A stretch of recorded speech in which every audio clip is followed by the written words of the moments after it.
Hello everyone, I'm Lynda Maddock, the Subject Officer for GCSE Religious Studies here at WJEC Eduqas. The purpose of this training video is to present in a more interactive way an introduction to the specification and assessment requirements of the Eduqas GCSE. It is aimed at teachers who may be starting to teach the Eduqas specification for the first time, either because they've switched from another exam board or because they've recently taken up a post in a department that delivers the Eduqas course. As you may be aware, Ofqual regulations prevent me, or indeed anyone else involved in setting live question papers, from delivering face-to-face training for teachers. This forum at least gives me the opportunity to talk through some of the content and assessment issues of the reformed qualification. If we turn then to the first slide, it is an overview of the structure of the full course. There are 3 exam papers. Component 1 has 4 parts, each dealing with a different philosophical and/or ethical theme. Relationships, life and death, good and evil, and human rights. It is a 2-hour paper. Component 2 has 2 parts, a study of Christian beliefs and teachings, and a study of Christian practices. This is a 1-hour paper. Component 3 gives the choice to study one other world religion, and there are 5 to choose from. It is a 1-hour paper also, and has 2 parts, beliefs and teachings, and practices. Eduqas also offers a short course, which is half the content of the full course. So just the first 2 themes of Component 1, and only the first part, that is, beliefs and teachings, of Components 2 and 3. The papers are half the length, and therefore half the time, though Components 2 and 3 are 35 minutes long, rather than 30 minutes. This allows some reading time. The next slides take you through some of the actual specification content for Component 1, philosophical and ethical themes. Component 1 can be studied from one or more religious perspectives, though if only one religion is used, then the traditions or denominations within that religion must be explored. For example, if you choose to deliver Component 1 through just Christianity, you must ensure a consideration of Catholic, Anglican, evangelical Christians, etc., where appropriate. Here you can see that the content is given from all religious perspectives, so that you may choose how many to consider. The life and death theme of Component 1 only also includes some non-religious content where appropriate. Example, Darwin, Dawkins, and Singer. On Component 2, the study of Christianity, the content is shown here, and also the options for the Component 3 paper. On the next slides, I've just shown the content for Islam as an example. The structure is the same for all the other world religions. Please visit the Eduqas website to see the full specification. Notice the list of key words at the end of each box of content. These are key concepts and will be explained shortly. You will notice frequent references to sources of wisdom and authority, including references to Scripture.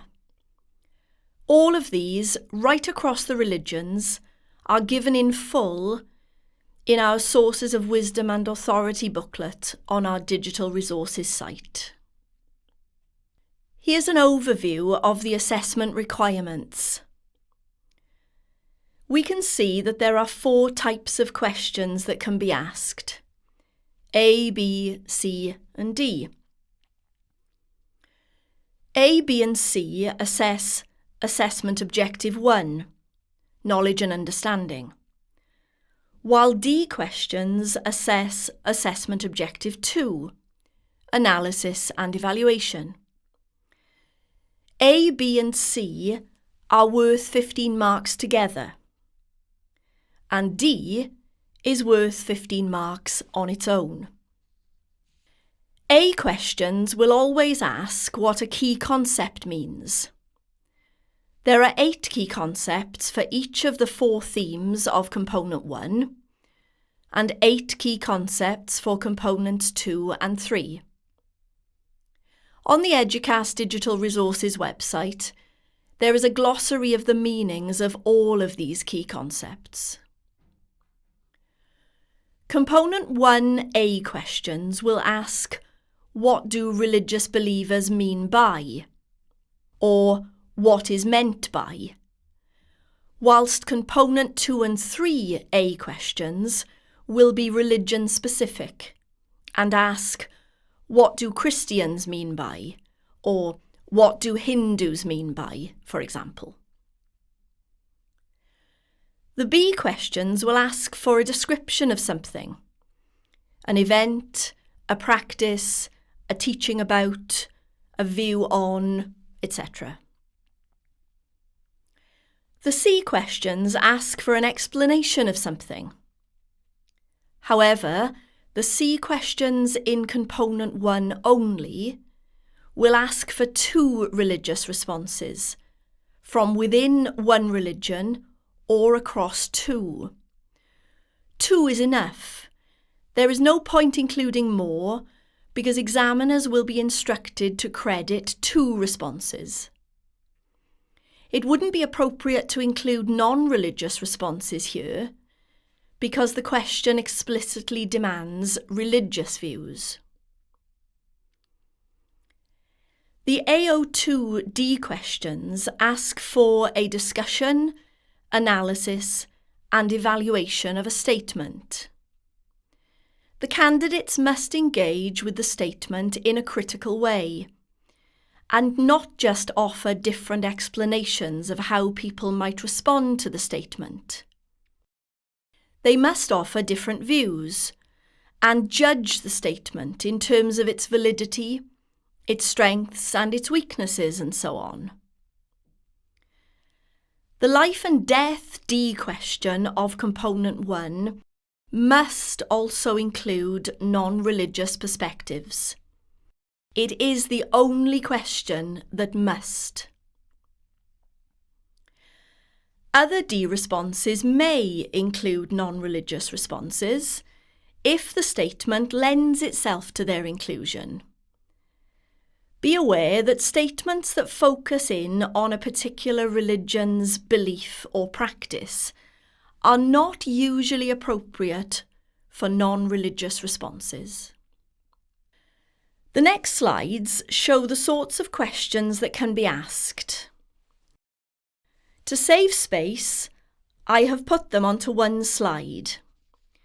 But examination candidates are given a question and answer booklet, and each question is followed by printed lines on which they respond. 3 lines are given per mark. So the A questions, worth 2, are followed by 6 lines, whereas the D questions, worth 15 marks, are followed by 45 lines. Please note, though, lines do not have to be filled. Quality is always more important than quantity. The next 2 slides provide a summary of the assessment requirements in the form of answers to the 20 most frequently asked questions I receive. All of these statements are true.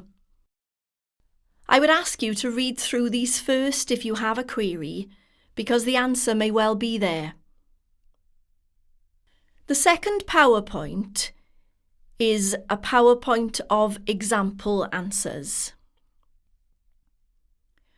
We mark candidates' B, C and D responses using descriptors within marking bands which can be seen in the sample assessment material booklet on the Eduqas website next to the specification.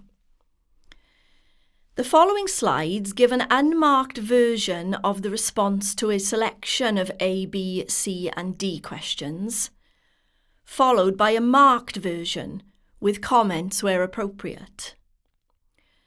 The marked versions have been colour-coded to show where the criteria of the marking band has been met.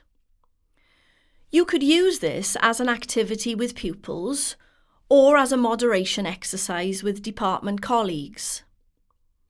Where responses are quite weak, you might use this as a way of encouraging your learners or your colleagues to suggest ways of improving the response.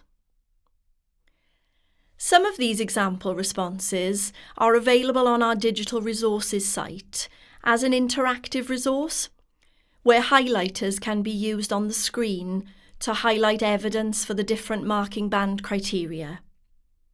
This resource is called Skills Builders. At the end of the example answer booklets are a few example frameworks for answering the D questions. Please be aware that they are just examples and are not recommended or definitive in any way. Finally, please note that this presentation does not include all of the support materials we offer. There are a great many more on the digital resources site, along with an excellent textbook and series of revision guides published by Hodder.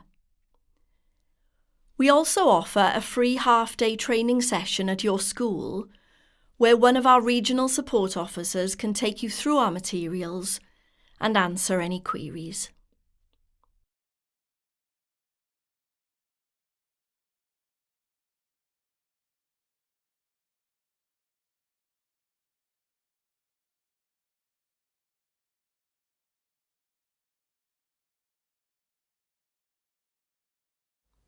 I hope this has provided a helpful overview and introduction to the Eduqas course. As always, if you have any queries or concerns, you have direct access to myself and to the support officer Christopher Barfoot via telephone or email. Thank you and best wishes.